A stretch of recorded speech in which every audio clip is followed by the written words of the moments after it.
Alright, Mazda BT50 or Ford Ranger 2013 model. This one 3.2 liter 5-cylinder diesel.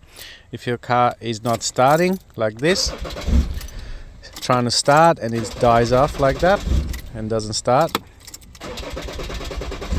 so basically I'm looking at the cam sensor signal. I got a 5-volt cam sensor feed